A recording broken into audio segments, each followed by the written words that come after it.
let's look at it from an educator's perspective. Imagine that I want to just do something in MUN, or I want to just participate. What would be the benefits for me as an educator? Well, first of all, it depends on how you approach this thing. I think as a student, let's say if I were a student, I would definitely go. I mean, first of all, you have to decide if this is an area that you're interested in. Yep. As we live in the global world, just knowing math, sciences, or languages, and so it's not enough. Just knowing whatever is being taught at school is not enough anymore. Yep. You need to work towards your skills. So public speaking, negotiation, these are all the skills that will be required, like presentation skills, Yep. researching skills. It's not enough just to know the subject. You have to know how to apply that information, Yep. how to use it to benefit you, your country, and so on and so on. So in other words, so these are the first things. So MUN, I think it provides, a platform for that. Yep. So in order to, when you start planning your MUN conference, so you have to start, you get to familiarize with the main key terms, key procedures, like rules of procedure, what you have to do.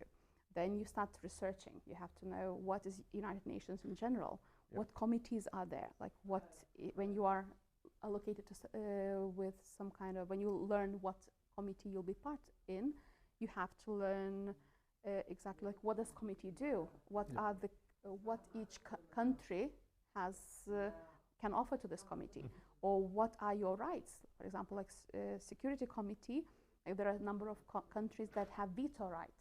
Let's say if they say no, the resolution cannot be passed. It's one member. But again, it depends on which country you're representing. So in this case, knowing the rules, getting familiar with all the things that are happening in the world, Yep. because each committee, each topic, or each agenda item, as they call it, is related to the issues that are happening in the world. So you're becoming a global citizen. I mean, you have to That's work on essential. this basic skills, like to know what's happening in the world. You cannot just, if we're not really aware of the issue, you say, oh, it's just, it's easy, we can just do this. But how will you do it? Who will do it? Where will you get funding for that? So it kind of broadens your mindset and broadens your understanding of the issue, that politicians and the United Nations, they cannot just send military to solve the solution. So with the military sending comes other situations, like humanitarian aid, also post-military intervention.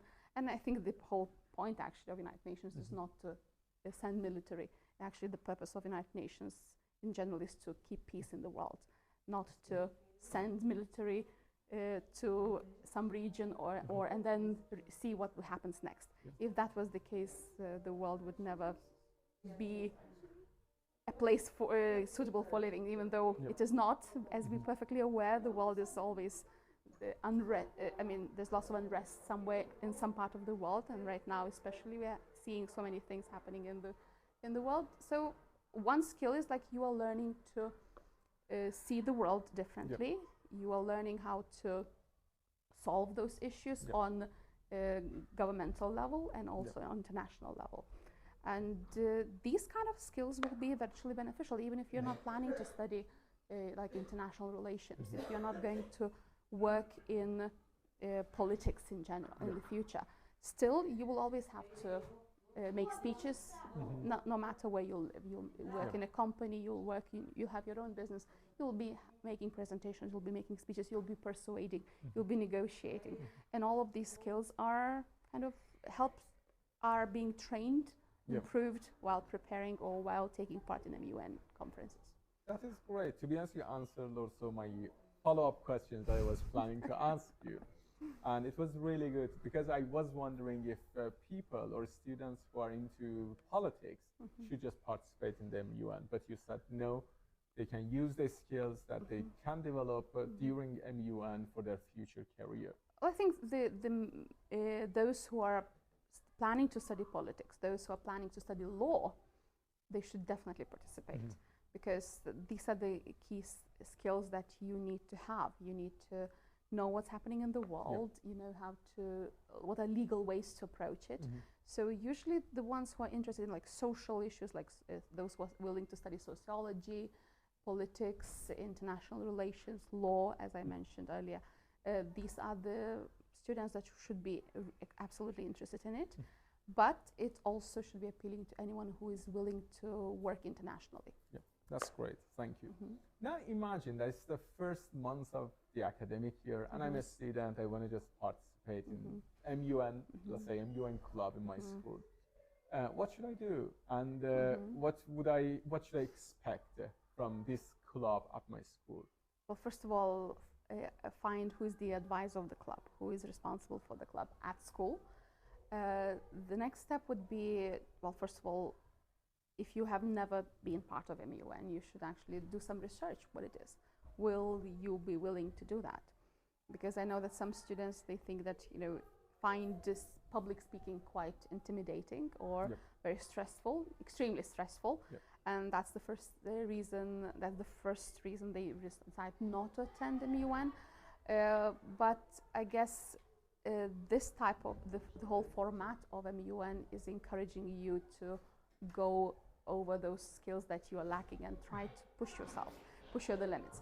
So in other words, research what MUN is, and is it something that you're really interested in? Because every kind of club requires certain commitment.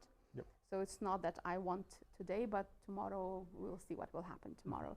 So if you have certain level of commitment, then you should contact the club advisor and ask permission to join this club. And of course, usually it's always merrier to join with someone else. So always find a friend to support you, or you would be supporting him or her, and vice versa. And then, of course, attend the trainings. And I'm sure the club advisor, they are introducing various topics. They give you opportunities to negotiate. I mean, to debate on certain political topics, do some research. Usually, club advisors give advice. I mean, provide examples and models how to write resolution papers, how to negotiate, and of course practice many times rules of procedure, because this is the key element. But at the same time, this is not really the essential thing. The essential thing is speeches, making impromptu speeches without prior practice, rehearsal, or whatever. You just have to speak on spot. That's the key thing. I got it. So the main point is also commitment, as you said in the beginning. Absolutely. Without it, it would be just impossible. Exactly. I mean, if any club whatsoever, if you are not committed to it, if you're not going to allocate certain amount of time, it won't work. Eventually, you will not gain certain skills, or you'll quickly lose interest, because you will be missing so many things that eventually just separated or separate details will not make sense for you, and you will eventually give up.